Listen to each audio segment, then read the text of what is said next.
Alright. Hey guys, Shock44 here again. Make sure you watch this after watching the previous rant, because the previous rant is not true. This guy commented on that rant, and everyone except this guy everyone who posted, everyone else who posted on this rant, commented on this rant, besides this guy, is all freaking out and stuff about this dilemma, and I'm here to tell you exactly what's going on, because you guys have obviously didn't read this guy's comments that he commented on my video. So I'm going to read these for you just so you guys aren't going insane because you're like worried about the game. The redesign... Okay, this is from Tasku Wright. He's a YouTube person, you know. The redesign and the voice change had nothing to do with Bandai. Klonoa was never really big in the US or Japan. The remake on the Wii is largely considered to be a relaunching of the series, especially in Western markets, and a fresh start. Of course, they're learning from their mistakes, their marketing mistakes of the original games in the series. That makes sense to me because I don't see that many people playing Klonoa that much. I mean, I can see that there's fans of it, but it's not a very widely known game like Sonic or Mario, so I can see why they want to relaunch it. Now he says, the design change was most likely just a publicity stunt.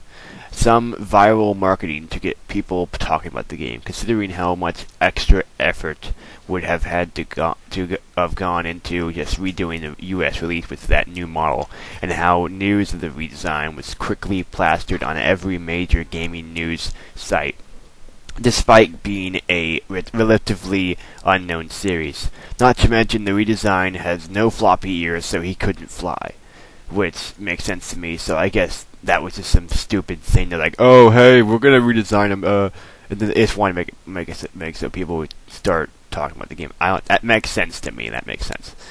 I don't know how to say this name. It's in Japanese, but I'll say it the way I think it's how you say it. Kamiko Wantabe did all of his previous voices, including this Wii remake, to help the game appeal to Western markets. They added in an English track. The voice itself isn't really all that bad. It really could have been much worse. Still, seeing as how they've been handling this release so far, I wouldn't be surprised if there was a multiple language option, so you really have no reason to fret. So yeah, you guys who are getting all tied up in a knot because you think that the game is going to be Americanized or anything, just calm down, everyone. Calm down. Everything's going to be fine. Because what it seems like to me is everything's going to be fine. It's not going to be anything weird happening. Like, English voice actors doesn't sound that bad, and it sounds like to me the way they're going with the Japanese release, it's going to be pretty much just going to have. It's most likely, like probably is a 95% chance that they're going to have a language option.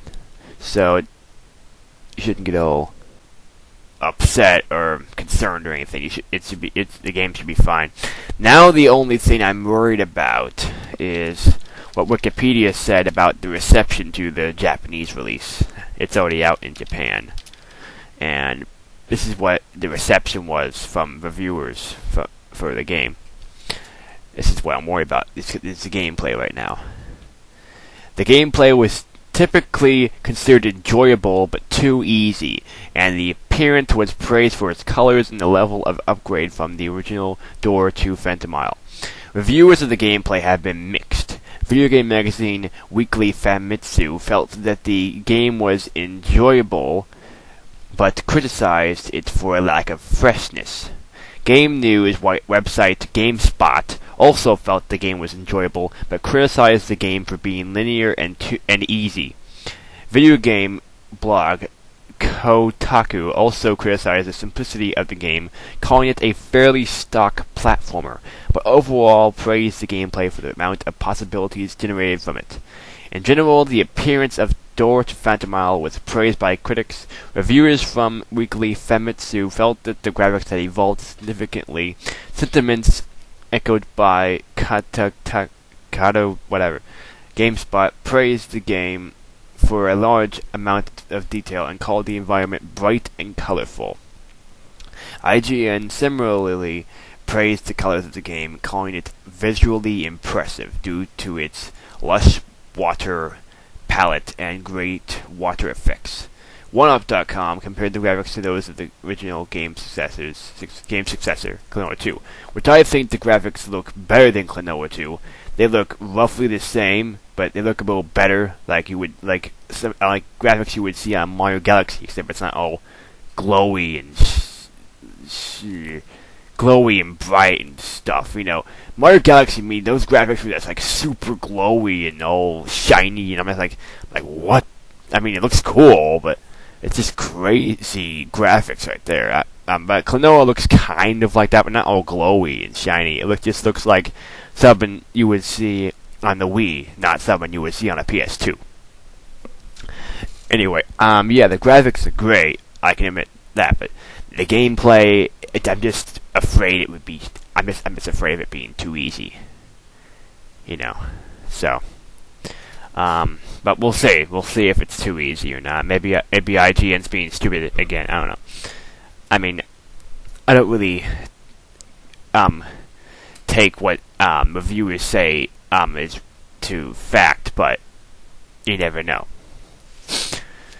So that's it, guys. I hope this clears everything up for you, and I hope you guys aren't going insane anymore. Because there's nothing to worry about. The game's going to be fine. There's not going to be any mess up with the Americanization. There's not going to be any of that. It's just going to be an English track to appeal to the Western markets. But I bet you there's going to be a second track for the fictional language, whatever thing. So you guys shouldn't be going crazy. And the voice actors don't sound that bad, so even if there is no selection thing, it shouldn't be that bad. So, yeah, you guys don't freak out. Just calm down, and it should be fine. And we'll see what happens when the game comes out. So, see you later.